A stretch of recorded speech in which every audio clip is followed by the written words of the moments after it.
Friends, welcome to my YouTube channel study वाला। Corporate taxes direct and indirect tax का unit 4 है, जिसका ये पहला पार्ट वीडियो है, पहला क्लास है। इसमें levy and charges of GST का क्या क्या चार्जेस हैं, उनमें क्या क्या टैक्सेस लगता है, कितने टैक्स लगते हैं उसमें जीएसटी के अंडर, वो सारी चीज़ें हम लोग इसमें पढ़ेंगे। वैल्यूएशन फॉर जीएसटी का क्या वैल्यूएशन से कैसे निकलता है, वो सारी चीज़ें इस वीडियो में हम लोग देखेंगे। तो अगर आप चैनल में पहली बार विज़िट कर रहे हैं तो प्लीज़ आप चैनल को सब्सक्राइब करें, और इसके नेक्स्ट पार्ट भी आने वाले हैं, उसको भी देखने के लिए आप चैनल पे बने रहें। तो चलिए वीडियो को स्टार्ट करते हैं। Levy and charges of GST के क्या क्या टैक्स हैं, क्या लेवी हैं, क्या चार्जेस हैं। There is wide socio economic gap and it would not be feasible to levy same rate of tax for necessary items। ये जो है वाइड इकोनॉमिक गैप है, and it could not be feasible, ये feasible नहीं है, possible नहीं है same rate लगाना टैक्स का जो भी नेसेसरी आइटम्स है उस पर। मीन्स हर आइटम्स पे एक ही तरीके का, एक ही सेम रेट जो टैक्स होगा वो लगाना पॉसिबल नहीं है। अलग अलग आइटम्स पे अलग अलग तरीके का टैक्स लगेगा। It was critical to set different rates for different class of items. ये बहुत ज़्यादा क्रिटिकल था सेट करना अलग अलग रेट्स को, अलग अलग डिफरेंट टाइप्स के आइटम्स पे डिफरेंट रेट्स को सेट करना। There are 4 slabs fixed for GST rates। GST rates के लिए टोटल 4 स्लैब्स बनाए गए हैं, जिस 4 स्लैब्स में है पहला 5%, 12%, 18% एंड 28%। ये 4 तरीके का स्लैब बनाया गया है, 4 स्लैब बनाया गया है, 4 GST रेट्स हैं जो कि अलग अलग प्रोडक्ट पे, अलग अलग आइटम्स पे लगता है। वो आगे हम लोग कवर अप करेंगे, उस चीज़ के लिए आप वीडियो पे बने रहें। पहला है आइटम्स एग्जम्प्टेड अंडर जीएसटी के अंडर में वो कौन से आइटम्स हैं जिस पर कोई भी तरीके का, किसी भी तरीके का जीएसटी नहीं लगता है। जैसे मिल्क हो गया, एग्स हो गया, बटर मिल्क हो गया, फ्रेश जो भी वेजिटेबल्स होंगे, फ्रेश वेजिटेबल्स उस पर, और फ्रूट्स पर, उस पर जीएसटी नहीं लगेगा। अनब्रांडेड वेट पे एंड राइस पे भी नहीं लगता है, एंड अनब्रांडेड जो आटा है, फ्लोर है, उस पर भी नहीं लगता। और जो भी पूजा के आइटम्स होंगे उस पर भी कोई भी तरीके का जीएसटी नहीं लगेगा। पहला स्लैब से जीएसटी का under items under 5% GST. 5% GST के अंडर में कौन कौन से आइटम्स आते हैं, जैसे कि फ्रोजन वेजिटेबल्स एंड फ्रूट्स। जो भी फ्रोजन वेजिटेबल्स और फ्रूट्स होंगे उस पर 5% जीएसटी लगेगा। ब्रांडेड जो भी वेट होंगे और राइस होंगे उस पर 5% जीएसटी लगेंगे।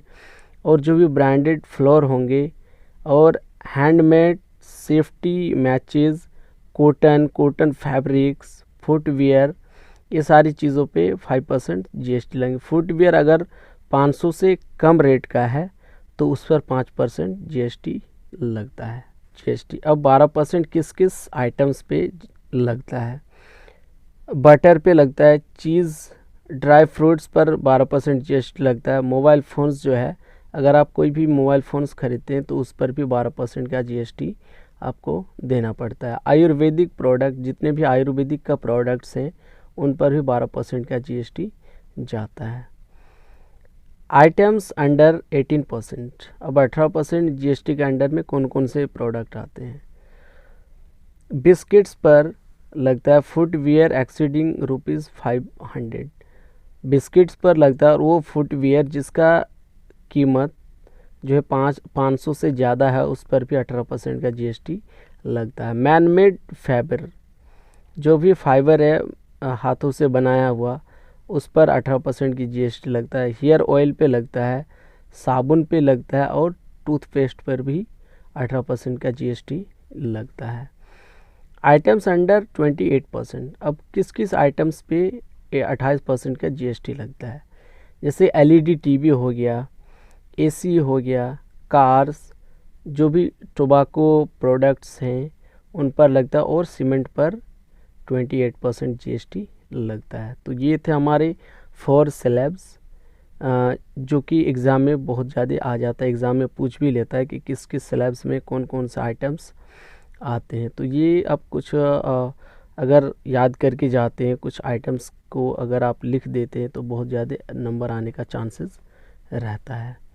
अब वैल्यूएशन फॉर जीएसटी, अब जीएसटी का वैल्यूएशन कैसे करते हैं वो देख लेते हैं। GST will be charged on the transactions value. GST किस पर चार्ज किया जाता है? जो भी ट्रांजेक्शन्स वैल्यू होता है उस पर जीएसटी का चार्ज होता है, जीएसटी चार्ज किया जाता है। Transactions value is the price actually paid for the supply of goods and services.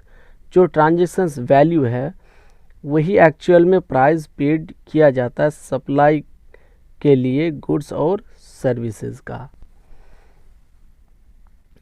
The value of supply under GST, GST के अंडर में जो भी वैल्यू होगा सप्लाई का वो देख लेते हैं हम लोग। पहला है एनी टैक्सेस, किसी भी तरीके का टैक्स, चाहे वो ड्यूटीज टैक्स हो, fees and charges levied under any act. किसी भी एक्ट के अंडर में अगर कोई भी किसी भी तरह का चार्ज लगता है एक्सेप्ट जीएसटी को छोड़ करके, GST compensation says will be excluded. GST पे अगर कोई चार्ज लगता है, जीएसटी के पे अगर कोई कंपनसेशन होता है तो वो छोड़ करके if charge separately by the supplier, अगर कोई भी सप्लायर उस पर सेपरेटली चार्ज करता है। नंबर 2 है any amount that the supplier is liable to pay. अगर कोई भी किसी भी तरीके का अमाउंट अगर सप्लायर्स लाइबल है पे करने को, which has been incurred by the recipient and is not included in the price, जो incurred है रेसिपेंट के द्वारा और वह इंक्लूडेड नहीं है प्राइस में, तो वो सप्लायर ही उस अमाउंट को क्या करेंगे, पे करेंगे। The value will included all incidental expenses in relation to sale such as packing और कमीशन etc। वो वैल्यू इंक्लूडेड होगा जो इंसिडेंटल एक्सपेंसेस हैं सेल्स में, वो जैसे पैकेजिंग में या तो किसी भी तरह का कमीशंस देता है तो वो भी वैल्यू में इंक्लूडेड होता है। Interest, late fee, penalty for delayed payment of consideration will be included. अगर किसी भी तरह का इंटरेस्ट है या लेट फ़ी या किसी भी पेनल्टी लगता है डिलेड पेमेंट के लिए, डिले पेमेंट करने के लिए, तो वो कंसिडर्ड होगा, वो इंक्लूडेड होगा। Value of supply under GST, GST के अंडर में सप्लाई करने से कितना क्या वैल्यू होता है। द वैल्यू ऑफ गुड्स और services supplied is the transactions value. जो भी वैल्यू होता है गुड्स और सर्विसेज का वो सप्लाइड होता है ट्रांजेक्शन्स वैल्यू पे। एग्जाम्पल के लिए एक देख लेते हैं हम लोग। The price paid which is rupees 3000 assuming CGST 9% and SGST 9%। जैसे कोई एक पावर ड्रिल है जिसका कीमत है टोटल 3000 रुपये, उस पर जब GST लगती है 18% की, तो CGST जो है 9% लगता है, इसका हो जाता है 270 रुपये, और SGST लगता है 9% 270 रुपये। तब जाके इस प्रोडक्ट का जो पावर ड्रिल है उसका कीमत बन जाता है, टोटल प्राइस बन जाता है 3540 रुपीज़। तो आज का टॉपिक हमारा यहीं तक ख़त्म होता है। अगर आपको वीडियो में कोई भी प्रॉब्लम हो, कोई भी दिक्कत हो, तो आप कमेंट से बता सकते हैं, मैं उसे दोबारा बता दूंगा। और नोट्स भी चाहिए तो आप कमेंट से बता सकते हैं, मैं आपको नोट्स भी प्रोवाइड कर दूंगा। और नेक्स्ट पार्ट को देखने के लिए आप चैनल पे बने रहें। Thank you so much, keep watching, keep support.